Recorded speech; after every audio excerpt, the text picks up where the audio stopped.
Hello and very big welcome to SPS study point. आप सबका आपके अपने YouTube channel SPS study point पर बहुत बहुत स्वागत है।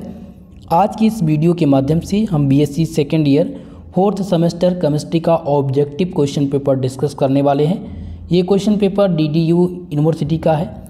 ऐसे विद्यार्थी जो दीनदयाल उपाध्याय गोरखपुर विश्वविद्यालय के हैं वो सभी लोग अपनी आंसर की चेक कर लेंगे, और जिन भी स्टूडेंट का एग्ज़ाम इस बार ओएमआर सीट पर होना है उन सब के लिए ये क्वेश्चन पेपर खासकर महत्वपूर्ण होगा, क्योंकि यहाँ से रिलेटेड प्रश्न भी आपकी यूनिवर्सिटी में पूछे जाएंगे। दोस्तों, नई शिक्षा नीति के आधार पर जो सेमेस्टर 4 में केमिस्ट्री आप लोग पढ़ रहे हैं उसका पेपर टाइटल है quantum mechanics and analytical techniques. इस प्रश्न पत्र में 50 प्रश्न पूछे गए हैं ऑब्जेक्टिव बोर्ड में। बाकी विश्वविद्यालय कोई 75 प्रश्न पूछता है, कोई 100 प्रश्न पूछता है, लेकिन इम्पॉर्टेंट आप सबके लिए। तो चलिए आज की इस क्लास को स्टार्ट करते हैं, सॉल्व करते हैं आज के इस प्रश्न पत्र को। सभी लोग वीडियो को लाइक शेयर जरूर कर दीजिएगा। दोस्तों, जो यहाँ पर महत्वपूर्ण निर्देश दिए रहते हैं वो आप जरूर पढ़ लिया करिए, क्योंकि अलग अलग विश्वविद्यालय में अलग अलग निर्देश दिए रहते हैं जो आपको पढ़ना आवश्यक है। चलिए फिलहाल प्रश्न पत्र को सॉल्व किया जाए। पहला प्रश्न यहाँ पर पूछा गया था, the correct order of different types of energy. विभिन्न प्रकार की ऊर्जा का यहाँ पर सही क्रम पूछा गया था, तो विभिन्न प्रकार की जो ऊर्जा का सही क्रम है वो आपका ऑप्शन नंबर बी यहाँ पर हो जाएगा करेक्ट ऑप्शन। नेक्स्ट क्वेश्चन है कि for a mono atomic gas vibrational degree of freedom. एक मोनो एटॉमिक गैस के लिए कल्पनात्मक स्वतंत्रता की डिग्री कितनी है? तो स्वतंत्रता की जो डिग्री होगी वो होगी 3। ऑप्शन नंबर ए इस क्वेश्चन में आपका सही उत्तर है। अगला क्वेश्चन देखते हैं, क्वेश्चन नंबर 3 क्या पूछा गया है? In rotational spectra of rigid rotor spacing between two consecutive spectral line is. घूर्णी स्पेक्ट्रा में कठोर रोटेटर से दो लगातार वर्णक्रमीय रेखाओं के बीच रिक्त होती है।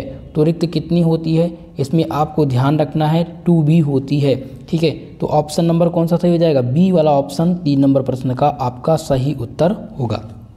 चलिए अगला क्वेश्चन है, the value of rotational constant is equal to. घूर्णी स्थिरांक का मान पूछा गया है। तो घूर्णी स्थिरांक का जो मान होता है वो होता है h²/8π²L। ओके, तो कौन सा ऑप्शन सही हो जाएगा? ऑप्शन नंबर ए इस क्वेश्चन में आपका सही उत्तर है। नेक्स्ट क्वेश्चन आपका अगला प्रश्न है, which one of the following molecule does not exhibit rotational spectra.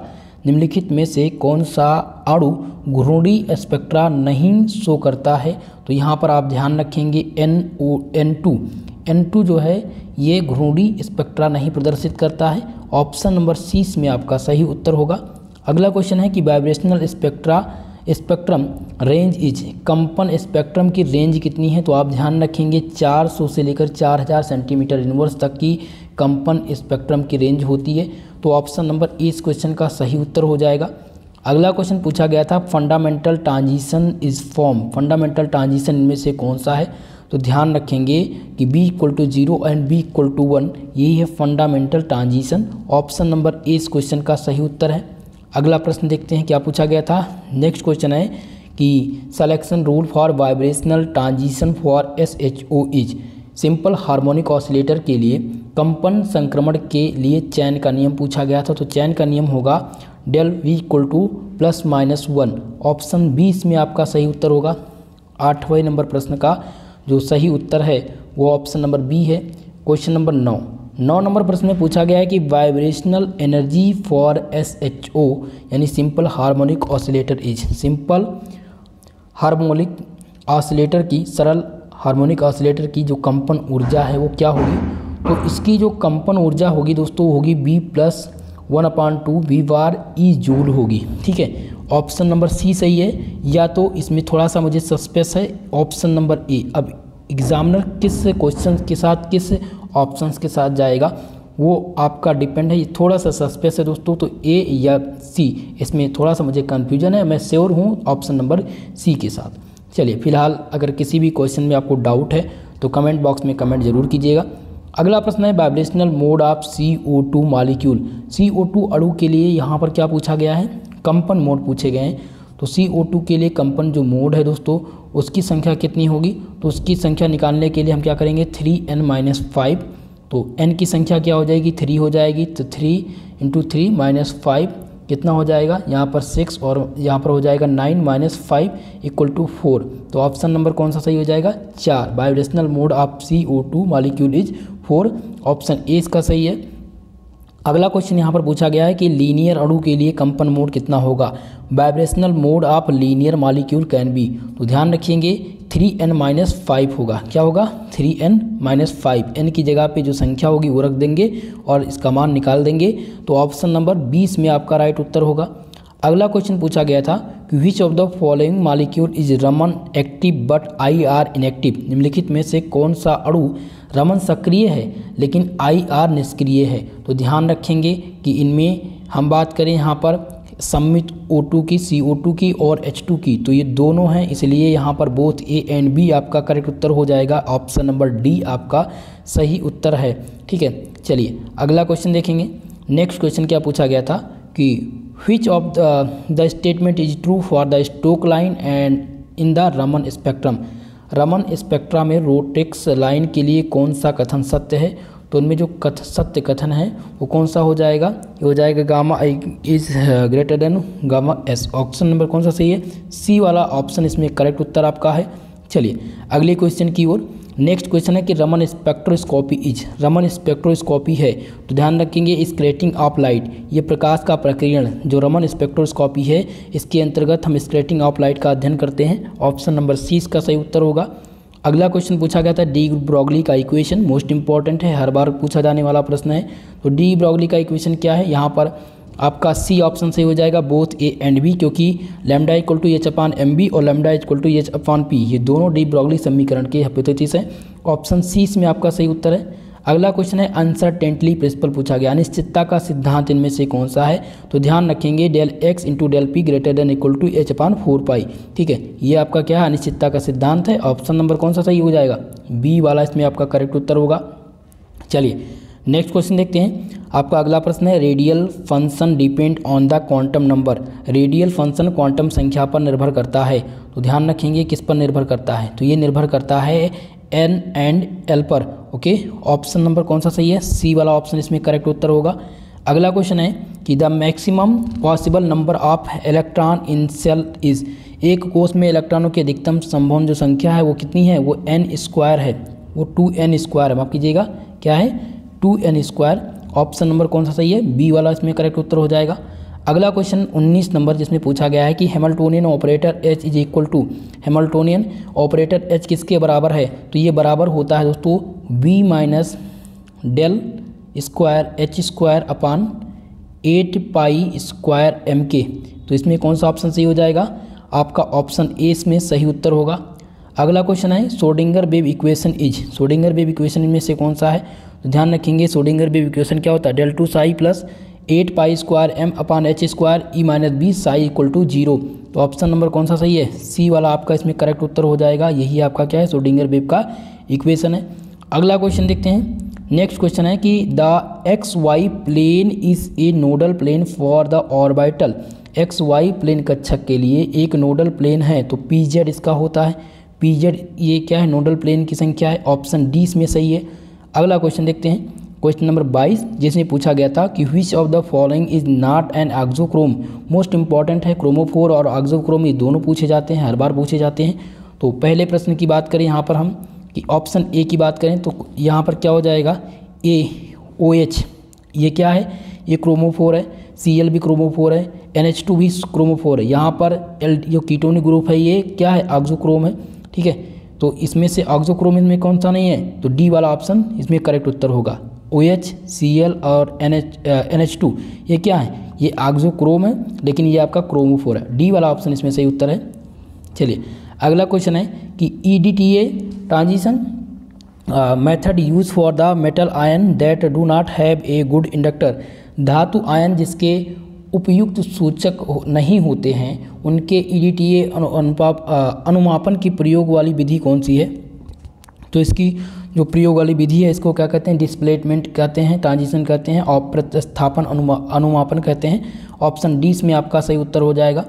अगला क्वेश्चन है क्वेश्चन नंबर 24 जिसमें पूछा गया है कि in volumetric analysis after the completion of reaction there should be change in. आयनात्मक विश्लेषण में अभिक्रिया के पूर्ण होने पर परिवर्तन होना चाहिए, तो इसमें कलर में परिवर्तन होना चाहिए, रंग में परिवर्तन होगा। ऑप्शन नंबर ए इसमें सही हो जाएगा, कलर। अगला क्वेश्चन देखते हैं। नेक्स्ट क्वेश्चन है 25 नंबर, जिसमें पूछा गया है क्वेश्चन नंबर 25 में कि when A volumetric analysis is possible, कब आयनात्मक विश्लेषण संभव है। तो ये संभव तब होता है जब अभिक्रिया धीमी होती है, जब रिएक्शन क्या होता है, स्लो होता है। ऑप्शन ए इसमें आपका सही उत्तर होगा। अगला क्वेश्चन है the colour of uncompleted EDTA reactor is, असंबद्ध ईडीटीए सूचकांक का रंग कैसा होता है। तो ध्यान रखेंगे इसका रंग नीला होता है, ठीक है, ब्लू कलर का होता है। ऑप्शन ए इसमें सही है। अगला क्वेश्चन पूछा गया था कि colour of the methylene blue in the oxidised form is, methylene blue का ऑक्सीकृत अवस्था में कैसा रंग होता है। तो ये नीला रंग का ही होता है। 27 नंबर का ऑप्शन ए सही हो जाएगा, ठीक है। चलिए अगला क्वेश्चन देखते हैं। नेक्स्ट क्वेश्चन है कि यहाँ पर है कि भारात्मक विश्लेषण में ओस्टवाल्ड राइपनिंग होती है। तो इसमें जो ओस्टवाल्ड राइपनिंग होती है वो क्या होती है, डाइजेशन के समय होती है, ठीक है। तो यहाँ पर ऑप्शन नंबर डी सही है, डाइजेशन, 28 नंबर का। नेक्स्ट क्वेश्चन है क्वेश्चन नंबर 29, जिसमें पूछा गया है कि choose the correct statement about median, माध्याह्न के बारे में गलत विकल्प आपको बताना है। तो ध्यान रखेंगे पहला है it is the potential arrangement of data, यह एक स्थानीय माध्य है, तो करेक्ट है इसका, ये कथन सही है। यहाँ पर दूसरा कथन है कि हर संख्या को ध्यान में रखते हैं, तो बिल्कुल संख्या में ध्यान रखते हैं। सी दिया गया चरम बिंदुओं से प्रभावित नहीं होता, तो ऑप्शन डी इसमें आपका रॉन्ग आंसर हो जाएगा। ये स्टेटमेंट क्या है, ये फॉल्स स्टेटमेंट है, इनकरेक्ट स्टेटमेंट है। चलिए तो सही उत्तर हो जाएगा ऑप्शन सी। अगला क्वेश्चन यहाँ पर पूछा गया था कि degree of the arrangement between the measured value of true value is called, मापे गए मान और वास्तविक मान के मध्य का अनुबंधन क्या कहलाता है। तो इसका जो अनुबंधन होता है उसको क्या कहते हैं, उसको शुद्धता कहते हैं, एक्यूरेसी कहते हैं, ठीक है। तो ऑप्शन नंबर ए इस क्वेश्चन में आपका सही उत्तर है। अगला क्वेश्चन है क्वेश्चन नंबर 31, जिसमें पूछा गया है errors originated due to the prejudice are, पूर्वाग्रहण के कारण उत्पन्न होने वाली त्रुटि इनमें से कौन सी है। तो ये त्रुटि क्या कहलाती है, ऑपरेटिव एरर्स कहलाती है। ये पूर्वाग्रह किसे कहते हैं, यानी कि या तो खुद के कारण, जैसे कि आप किसी के बारे में सोच रहे हैं उसको गलत निर्णय दे दें, तो उसके कोई भी काम करना चाहता है उसके पहले ही आप उसको बताएं और आपका जो बताया गया कथन वो सत्य हो जाए, तो उसको पूर्वाग्रह कहते हैं, ठीक है। तो ऑप्शन नंबर ए आपका इसमें सही उत्तर हो जाएगा, परिचालनात्मक त्रुटि। अगला क्वेश्चन है कि statistical analysis is use to the avoid which of the following, निम्नलिखित में से किसको टालने के लिए सांख्यिकी विश्लेषण उपयोग किया जाता है। तो सांख्यिकी विश्लेषण का जो उपयोग किया जाता है वो रैंडम एरर के लिए किया जाता है, ठीक है। तो ऑप्शन नंबर कौन सा सही हो जाएगा, बी वाला इसमें आपका करेक्ट उत्तर है।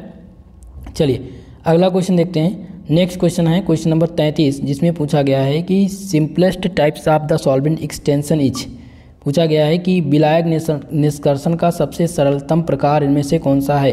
तो बहुत ही मोस्ट इंपॉर्टेंट है, ध्यान रखेंगे कि बैच एक्सटेंशन क्या है, ये विलायक निष्कर्षण का सबसे सरलतम प्रकार है। ऑप्शन नंबर ए इसमें से उत्तर हो जाएगा। अगला क्वेश्चन है क्वेश्चन नंबर 34, जिसमें पूछा गया है कि correct statement about the metal किलेट्स, धात्विक किलेट्स के बारे में सत्य कथन इनमें से कौन सा है। तो सत्य कथन के सापेक्ष में याद रखेंगे, पहला तो दिया गया है कि ये सामान्यतः जल में घुलनशील होते हैं, तो किलेट बिल्कुल सत्य है। दूसरा है कि वह सामान्यतः रंगहीन संकुल होते हैं। तीसरा है अधिक किलेट दुर्बल अम्ल होते हैं। तो उपरोक्त सभी आपका सही उत्तर, ये सभी आपके ऑप्शंस जो हैं वो करेक्ट हैं, डी उत्तर सही हो जाएगा इसमें। अगला क्वेश्चन पूछा गया था कि which of the following is use as the indicator in iodometric transition, ठीक है। टिट्रेशन पूछा गया, टिट्रेशन कि निम्नलिखित में से कौन सा आयोडोमेट्रिक अनुमापन में सूचकांक के रूप में प्रयुक्त होता है। तो स्टार्च सॉल्यूशन प्रयोग किया जाता है, इसमें क्या किया जाता है, स्टार्च सॉल्यूशन का प्रयोग किया जाता है। ऑप्शन ए इसमें आपका सही उत्तर होगा। क्वेश्चन नंबर 36, जिसमें पूछा गया है कि what kinds of the shift will be observe the pyridine is the converted to pyridinium, ठीक है, पायरिडिनियम आयन। तो यदि पायरिडीन को पायरिडिनियम आयन में परिवर्तित किया जाए तो किस प्रकार का बदलाव देखा जाएगा। तो इसमें बदलाव देखा जाएगा हाइप्सोक्रोमिक शिफ्ट का, क्या देखा जाएगा, हाइप्सोक्रोमिक शिफ्ट का देखा जाएगा बदलाव। ऑप्शन 20 में आपका राइट उत्तर होगा। अगला क्वेश्चन है क्वेश्चन नंबर 37, जिसमें पूछा गया है कि predict the lambda max of the following molecule using the Woodward Fisher rule. यहाँ पर लैम्डा मैक्स का मान निकालना है, किसका प्रयोग करते हुए, वुडवर्ड फिशर रूल का प्रयोग करते हुए आपको लैम्डा मैक्स का मान यहाँ पर बताना है। तो इसमें आप ध्यान रखेंगे जो लैम्डा मैक्स का जो मान आएगा वो आएगा 230, लमसम 230 आना चाहिए, ठीक है। और लगभग 227 भी इसमें सही ऑप्शन है। तो एग्जैक्ट वैल्यू इसमें नहीं आई है लैम्डा मैक्स की, तो लगभग एग्जैक्ट जो वैल्यू आएगी वो 214 के आसपास आएगी। और जिसमें इसमें क्या दिया गया है, इसमें ME और ME दिया गया है, यानी कि दो इसमें मालिक्यूल 10 और ऐड हो जाएगा तो ये हो जाएगा 224। तो 224 के आसपास का मान हो सकता है, तो यानी या तो 227 हो सकता है या तो 230 हो सकता है। अब इसमें दोनों में कन्फ्यूजन है। फिलहाल मैं ऑप्शन नंबर ए के साथ जाऊंगा 230। फिलहाल आपको कोई कन्फ्यूजन है तो कमेंट बॉक्स में ज़रूर बताइएगा। 38 नंबर प्रश्न है कि what kinds of the electronic transition are possible in the acetone under the UV irradiation. UV विकिरण के तहत एसीटोन में किस प्रकार के इलेक्ट्रॉनिक ट्रांजिशन संभव है। तो यहाँ पर आप दोनों ट्रांजिशन संभव हैं। यहाँ पर हो जाएगा पाई से पाई स्टार और N से N स्टार, N से पाई स्टार, ठीक है। तो बोथ A एंड B, यहाँ पर ऑप्शन C इसमें सही है। लेकिन फिलहाल दोस्तों C वाला ऑप्शन नहीं सही, ऑप्शन A सही होगा। करेक्ट ऑप्शन जो है एग्जैक्ट वो ऑप्शन नंबर A ही इस क्वेश्चन का करेक्ट उत्तर होगा, ठीक है। जिन्होंने C लगाया है वो सस्पेंस में रहेगा, ध्यान रखिएगा। A वाला उत्तर इसमें सही है। चलिए अगला क्वेश्चन देखते हैं, क्वेश्चन नंबर 39, जिसमें पूछा गया है कि energies required for the following transition in increasing order. बढ़ते क्रम में निम्नलिखित संक्रमण के लिए आवश्यक ऊर्जा क्या है। तो इसकी जो आवश्यक ऊर्जा होगी वो होगी, क्या हो जाएगी, यहाँ पर हो जाएगा सिग्मा से सिग्मा स्टार, ठीक है, ग्रेटर देन N से sigma star greater than pi से pi star greater than N से पाई स्टार। तो इस प्रकार का कौन सा मिल जाएगा ऑप्शन, ऑप्शन ए इसमें आपका करेक्ट उत्तर हो जाएगा। 39 नंबर क्वेश्चन का जो सही उत्तर है वो ऑप्शन नंबर ए आपका है। अगले प्रश्न की ओर बढ़ें। नेक्स्ट क्वेश्चन है the structural increment of 5 nm for estimating lambda max of alpha beta unsaturated carbonyl. Alpha beta असंतृप्त कार्बोनिल के लैम्डा मैक्स का अनुमान लगाने के लिए 5 nm की संरचनात्मक वृद्धि की जाती है। तो ये क्या कहलाता है, तो ये दोस्तों कहलाता है, पहला है बहिर्चक्रीय द्विबंध अल्काइन प्रतिस्थापी और चक्रीय उत्सेच। तो यहाँ पर डी ऑप्शन सही होगा। उपरोक्त सभी ऑल ऑफ एबव ये सभी आपके सही ऑप्शन है। अगला क्वेश्चन है कि the factors on which the wave number of the absorption in the infrared spectroscopy is are. वे कारक जिन पर इंफ्रारेड स्पेक्ट्रोस्कोपी में अवशोषण की तरंग संख्या निर्भर करती है उसको क्या कहते हैं। तो तरंग संख्या जो निर्भर करती है वो प्रेरक प्रभाव, इंडक्टिव इफेक्ट, फील्ड इफेक्ट और हाइड्रोजन बॉन्डिंग, इन तीनों पर निर्भर करती है। इसलिए ऑप्शन नंबर डी आपका करेक्ट उत्तर होगा, ऑल ऑफ एबव। अगला क्वेश्चन देखिए, क्वेश्चन नंबर 42, जिसमें पूछा गया number of vibrational mode in H2O। पानी में आपको बताना है कंपन के तरीकों की संख्या कितनी होगी।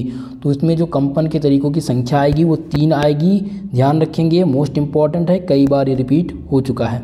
चलिए ऑप्शन ए सही हो जाएगा। क्वेश्चन नंबर 43, जिसमें पूछा गया है कि the value of stretching vibrational frequency depend upon. Stretching का वाइब्रेशनल आवृत्ति का मान किस पर निर्भर करता है। तो ये निर्भर करता है दोस्तों बल स्थिरांक और रेडियस मास दोनों पर निर्भर करता है। बोथ ए एंड बी आपका करेक्ट उत्तर हो जाएगा, सी ऑप्शन सही है। अगला क्वेश्चन मोस्ट इंपॉर्टेंट है, जिसमें बहुत सारे स्टूडेंट कंफ्यूज हुए होंगे। For the which of the which molecule Vc = 0 will be highest. निम्नलिखित में से पूछा गया किस अणु का Vc का मान उच्चतम होगा। Vc = 0 का मान उच्चतम होगा। तो जिनको ये निकालना आता होगा वही इसका आंसर दे पाएंगे। तो 44 का ऑप्शन ए सही था, ठीक है, इसका सबसे अधिक मान है। फिलहाल यहाँ पर निकालने का प्रयास नहीं करूँगा, ऑप्शन ए आपका इसमें करेक्ट उत्तर होगा। चलिए अगला प्रश्न देखते हैं। क्वेश्चन नंबर 45 है कि arrange the following with respect to the increasing Vc = 0 frequency value. निम्नलिखित में से Vc = 0 की बढ़ती आवृत्ति के मान के क्रम में व्यवस्थित आपको इनमें करना है। तो आप व्यवस्थित किस प्रकार से करेंगे, तो इसका जो सही उत्तर है वो ऑप्शन नंबर ए आपका है, ठीक है, ए वाला ऑप्शन इसमें करेक्ट उत्तर होगा। अगला क्वेश्चन है, देखिए माफ़ कीजिएगा, यहाँ पर ऑप्शन ए देखिए, ए, बी, सी और डी ये 4 ऑप्शन दिए गए हैं। तो Vc की बढ़ती आवृत्ति का मान बताना है। तो बढ़ती आवृत्ति का मान सबसे अधिक अगर देखा जाए तो हो जाएगा 4, फिर आएगा 3, फिर आएगा 2, फिर आएगा 1। तो इस प्रकार से ऑप्शन ए इसमें आपका करेक्ट उत्तर हो जाएगा, सही जवाब हो जाएगा, ठीक है। चलिए नेक्स्ट प्रश्न की ओर बढ़ा जाए। आपका अगला क्वेश्चन क्या पूछा गया है कि energy formula for anharmonic oscillator एक हार्मोनिक ऑसिलेटर के लिए ऊर्जा का सूत्र पूछा गया है, मोस्ट इंपॉर्टेंट है ऊर्जा का सूत्र, तो ध्यान रखिएगा। इसमें जो ऊर्जा का सूत्र हो जाएगा वो हो जाएगा B+1/2 V/E माइनस B+1/2 इसका स्क्वायर V/E(x), ठीक है। तो उस ऑप्शन ए इसमें आपका करेक्ट उत्तर है, सही जवाब आपका हो जाएगा ऑप्शन नंबर ए। चलिए अगला क्वेश्चन पूछा गया था, energy gap for the fundamental vibration B=0 and B=1 is, ठीक है। तो इसका जो सही उत्तर हो जाएगा वो हो जाएगा B=V/E 1 - 2EX, ठीक है। कौन सा सही है? ऑप्शन ए इसमें आपका करेक्ट उत्तर हो जाएगा दोस्तों। चलिए नेक्स्ट प्रश्न, क्वेश्चन नंबर 48, जिसमें पूछा गया है कि in UV visible allowed the transition is, UV visible में अलाउड ट्रांजिशन कितने हैं? तो इनमें जो अलाउड ट्रांजिशन की संख्या है वो हो जाएगी यहाँ पर option number B, option number B आपका इसमें करेक्ट उत्तर है। चलिए नेक्स्ट क्वेश्चन है कि de Broglie equation is experimentally verified bye, de Broglie समीकरण का प्रयोगात्मक रूप से सत्यापन किसने किया था? तो किसने किया था दोस्तों? तो इन्होंने जो डिवीजन और जर्मन भाई साहब थे इन्होंने किया था, ऑप्शन नंबर ए इसमें करेक्ट उत्तर है। अगला क्वेश्चन पूछा गया था question number 50, energy of rigid rotator in the rotational spectra is, घूर्णी स्पेक्ट्रा में कठोर रोटेटर की ऊर्जा पूछी गई थी, तो इसकी जो ऊर्जा है वो है Bj+1, ठीक है। ऑप्शन नंबर कौन सा सही है? ऑप्शन ए इसमें आपका करेक्ट उत्तर हो जाएगा। मेरे प्यारे दोस्तों, आज की इस क्वेश्चन पेपर में 50+ क्वेश्चन पूछे गए थे ऑब्जेक्टिव मोड में, जो मैंने आपको हल करा दिए हैं। जो भी विद्यार्थी DDU गोरखपुर के हैं, आप सभी लोग को अगर किसी भी क्वेश्चन में डाउट है तो कमेंट बॉक्स में कमेंट जरूर कीजिएगा। बाकी दोस्तों वीडियो को लाइक शेयर कर दीजिएगा, जो भी हमारे इस चैनल पर नए हैं चैनल को सब्सक्राइब कर लीजिएगा, और जैसे ही आपका कोई पेपर हो जाए करे आप तुरंत क्वेश्चन पेपर हमारे जो कॉन्टैक्ट नंबर हैं जो आपको हमारे चैनल से मिल जाएंगे अबाउट वाले सेक्शन से, आप उसी नंबर पर क्लियर पिक के साथ व्हाट्सअप कर दिया करिए, ताकि क्लियर और जल्द से जल्द आंसर की आपको प्रोवाइड कराई जा सके। ओके, तो आज के लिए बस इतना ही, मिलते हैं नेक्स्ट वीडियो के साथ, तब तक के लिए जय हिंद जय भारत।